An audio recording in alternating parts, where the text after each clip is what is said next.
Now I would like to introduce a person who brings a unique experience and perspective to the situation that we are addressing tonight. Jessica Johnson has spent some time on the streets herself. She has lived experience of homelessness, and she is, for me, an inspiration of someone that has faced adversity and has taken that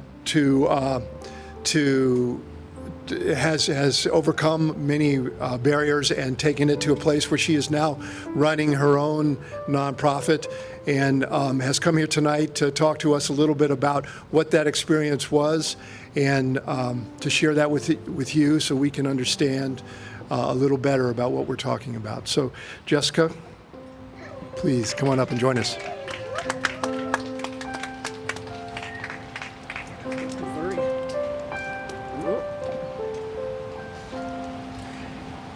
Hi, guys. All right. Thank you all for coming out on such an important night. My name is Jessica Johnson, and I've been asked to speak my experience being homeless. These long, cold nights bring back so many sad, difficult memories. I'm pretty nervous up here tonight.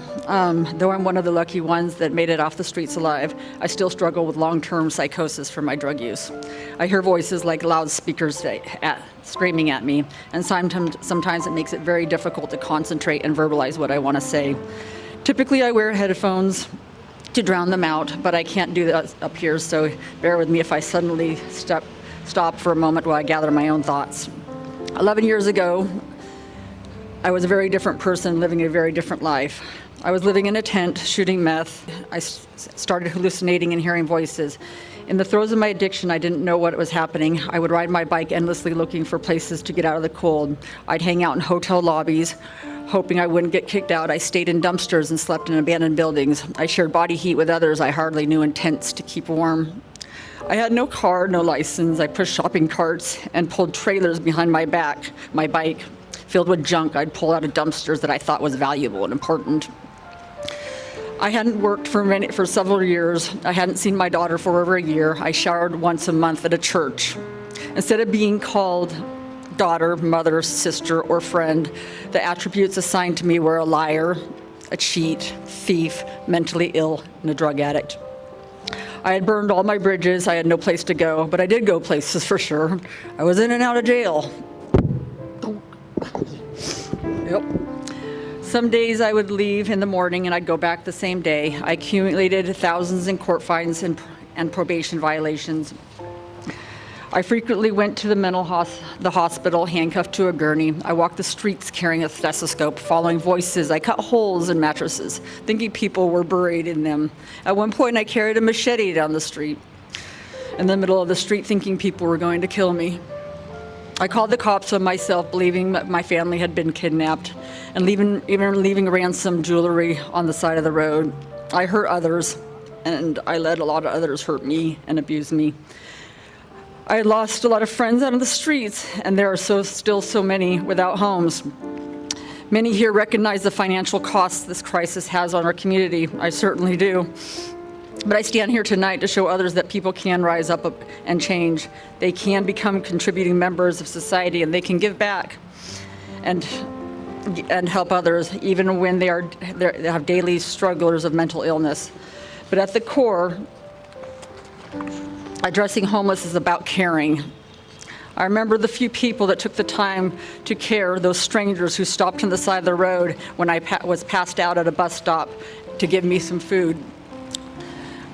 Those people who asked if I needed help while I was screaming at my voices, pulling stuff out of my suitcase and throwing it into the streets.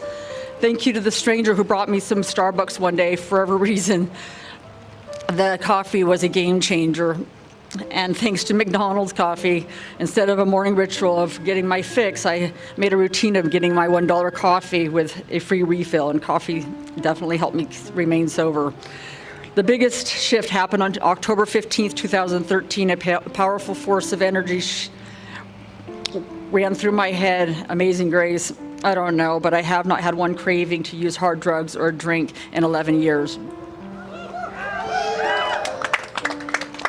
With the light shining a little bit brighter, I saw that there was a whole community out there, all of you, giving of yourself, your love. I couldn't have done it all without you.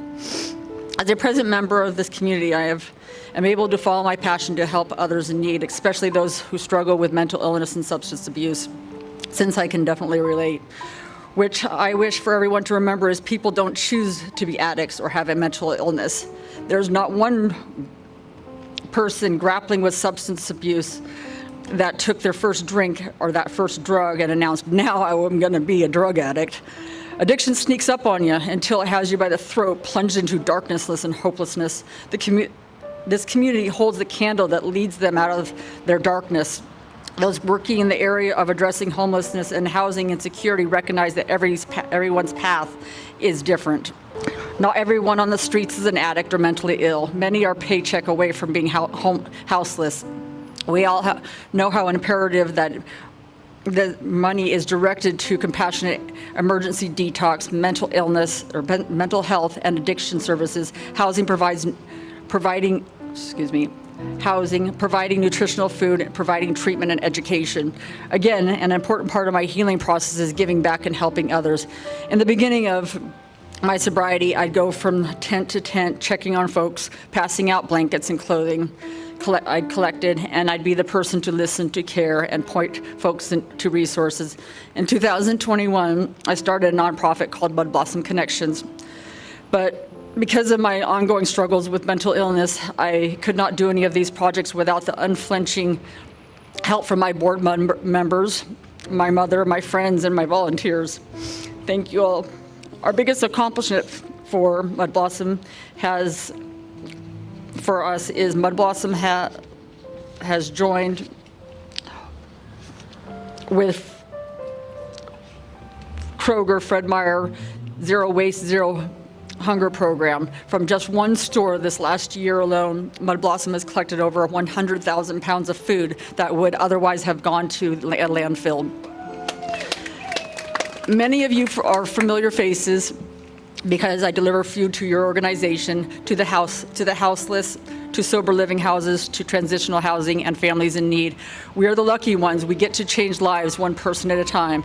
And though the mountain at times seems too high to climb, its journey is not the destination.